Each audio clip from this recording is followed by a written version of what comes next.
She was like, oh my God, I could never wear that. And I was like, let me show you how to. Abracadabra, these bitches know I got answers. The way I pose for the cameras, they be like, whoa. And just when they thought it was safe, I pull out my wand and my cape. I don't let these bitches escape me. Hell to the no.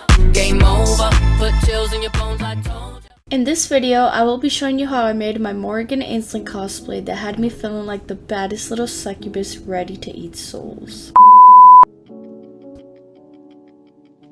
Not pictured in this video, I first printed out the shapes of the headpiece and wings and traced them out onto EVA foam. First, I cut the back piece and then cut out what I'll reference as the skeleton pieces. On the skeleton pieces, I carefully cut out a small trench line on the outer sides. Making sure it doesn't pierce through the other side, I cut at a 45-degree angle, and this is what it should look like. I then hot glued the trench and added some aluminum wire.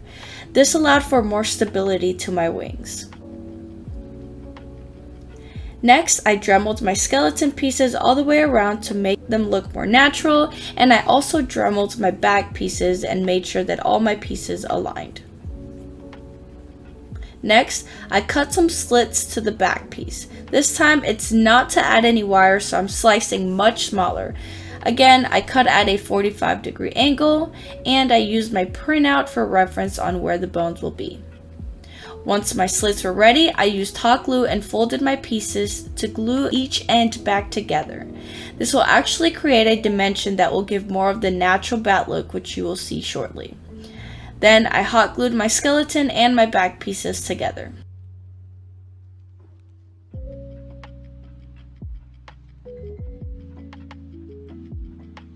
To go even further in creating dimensions, I used my heat gun and applied heat in the back of each portion of my wings. Only in the middle cracks. It also adds a really nice shine and gives more of that cosmetic look. I was actually really proud of this step right here. You can really see the dimension in the wings, making it look like real bad. Now, I could have just glued my wing pieces to a headband and called it a day, but to create more of that natural look, I glued on magnets to the end of the wings and the headband. That way, I'm able to wear the headband underneath my wig and it looks like my wings are coming out of my head. Wait a minute, is that the same girl from part 1? Yes, it's me. Knew her, who dis? For the wings, I'm using half fabric and half EVA foam.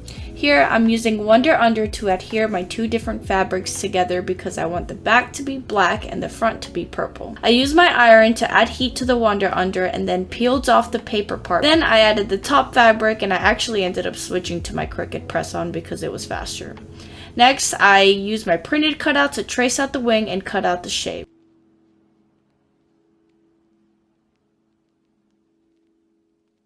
I now have my fabrics adhered together nicely in the shape of my wing. Next, I used my Cricut to cut out different size stencils of the bats I wanted for my tights. I actually made both Morgan and Lilith's cosplay, so here I am working on her bats. Once I liked the positioning, I used fabric paint to paint over the stencil. I used my blow dryer to add some light heat and speed up the drying process. Then peel and voila. I forgot to record this part, but I cut out all my individual bone pieces for my wings and dremeled for what seemed like an eternity. Warning, for those of you wanting to try to make your own cosplay, this part takes a lot of patience. Also, make sure to either do this outside or put something down below you because it gets super messy. Here I am vacuuming all the residue from the dremeling. Once that's done, I laid out my fabric and my pieces to where I wanted them and started gluing. A lot of people use barge to glue their foams, but honestly, my hot glue gun has never done me wrong. Just like I did for my headpiece wings, I'm going to add a trench to the outer skeletons. However, this time I'm using copper wire instead of the aluminum since these are bigger pieces and need something that holds more weight. I used the wire to connect both of my wings together. I then went outside and spray painted the wings black. And yes, they were already black, but it adds a shine and removes the matted foam look. Once my wings were dry, I was ready to glue them to my fabric. What the dog doing? And there's Noodles trying to get on the bed. This part I actually did on stream and I did not have the best lighting because I was in a super chill mood. But here I cut out another set of wing skeleton using thinner Eva foam and glued it to the back of the fabric to add a nicer dimension on the back. I also painted my headpieces, which I had not done yet. And here I am after ending stream, still working. I cut and glued on white fur to the spikes made out of felt material. You can see the difference between the before and after. I forgot to record this part, but I added a double layered support on both my wings and my one piece and added buttons that would attach to both. Here you see the wings with the attachment versus without. And that is a wrap.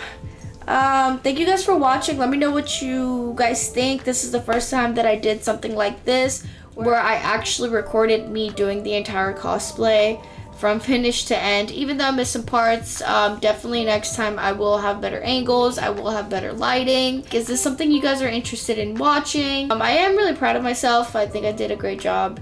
Like with any other cosplay that I've done, there's always so much to learn. It takes a lot of patience to do this. It's not for everybody. I also had a different idea of where I wanted to go with this cosplay and kind of some of the things that I wanted to do that I didn't have time to do. I definitely plan on re-wearing it for Dragon Con in Atlanta next year. So just be on the lookout for that. And again, thank you guys so much for watching. Let me know what you think. And as always, don't forget to like, comment, and subscribe. And my partner here says bye. He did a lot of hard work. You say bye, newsies.